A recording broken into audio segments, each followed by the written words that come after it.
Good morning mga ka-viewers. Magluluto po ako today ng bicolatik. Lalagay ko na po yung gatas. Yan, hintayin ko na lang po siyang lumapot at maging creamy. Cowbell po ang ginamit kong condense.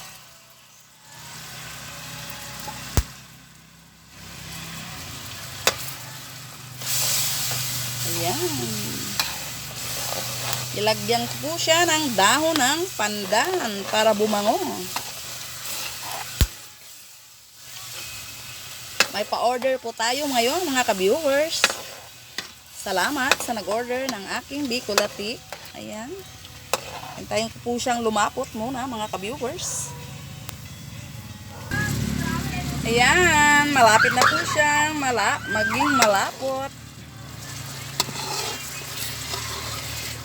Tapos, magluluto na po ako ng malagkit. Isasaing po natin ang malagkit gamit ang gata.